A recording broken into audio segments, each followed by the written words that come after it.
Hyderabad కొండాపూర్లోని OYO room కేంద్రంగా గంజాయి వ్యాపారం చేస్తున్న యువతీ యువకుణ్ణి అరెస్ట్ చేశారు ఎస్టీఎఫ్ పోలీసులు. ఓయో రూమ్లో నిందితుల నుంచి 1.2 కేజీల గంజాయిని స్వాధీనం చేసుకుని సీజ్ చేశారు.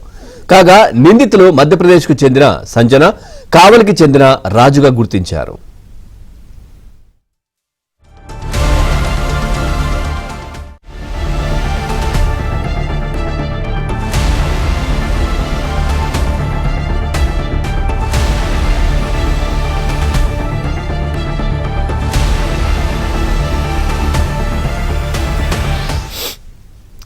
చూస్తున్నాం, హైదరాబాద్ కొండాపూర్లోని ఓయో రూమ్ కేంద్రంగా గంజాయి వ్యాపారం చేస్తున్నటువంటి యువతీ యువకుణ్ణి అరెస్ట్ చేశారు ఎస్టీఎఫ్ పోలీసులు.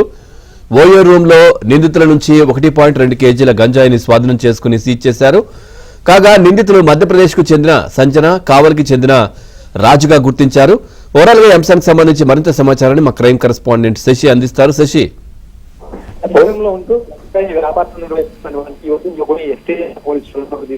కొండాపూర్లోని యువకుడు ఈ కూడా పోలీసులకు సమాచారం అందింది. నిందితులిద్దరిని కూడా మధ్యకు సంబంధించిన సంఘటన తర్వాత కావలికి సంబంధించినటువంటి రాజులుగా గుర్తించారు. కొంతమంది ఇరువురు కూడా ఇతర ప్రాంతాల నుంచి గంజాయి తీసుకొచ్చి కొండాపూర్లోని ఒక ఓయో రూమ్ లో ఉంటూ అక్కడ విక్రయాలు కొనసాగిస్తున్నారు తెలుస్తుంది. ఇది మనకి అలవాటు పడ్డారు. ఎక్కువ కాలంలో సంపాదించాలంటూ కూడా భావించినటువంటి ఇప్పుడు కూడా ఒక జంటగా ఏర్పడి అనంతరం ఓయో రూమ్ లో ఉంటూ ఎవరికి అనుమానం లేకుండా రాకుండా కస్టమర్లకు ఈ భోజనం చేస్తున్నారు తెలుస్తోంది. అయితే ఈ మధ్య కాలంలో గల విషయాల మీద కంటిన్యూస్ నిఘా పెడుతూ ఉన్నారు.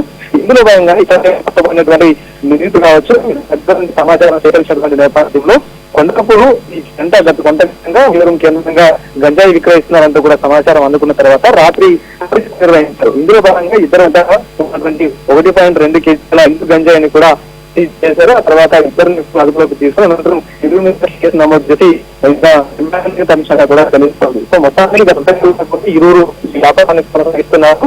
అలా ఎవరికి అనుమానం రాకుండా చాలా గోప్యంగా ఈ వ్యవహారం అంతా కూడా గతకాలంగా నిర్వహించినట్టు కూడా తెలుస్తుంది. సో మొదటికి మాత్రం నిన్న జరిగిన 3 దాడులు జరిపారు పోలీసులు. 3 ఇతరులు జరిపిన దాడులు ఇది ప్రత్యేక మనకు కూడా చెప్పకపోవచ్చు. ఇద్దరు ఓయో రూమ్ లో ఉంటూ ఈ గంజాయికి పాల్పడుతుండడంతో ఎస్టీఎఫ్ పోలీసులు కూడా అవుతున్నటువంటి సందర్భం. Thank you Shashi, thanks for the updates.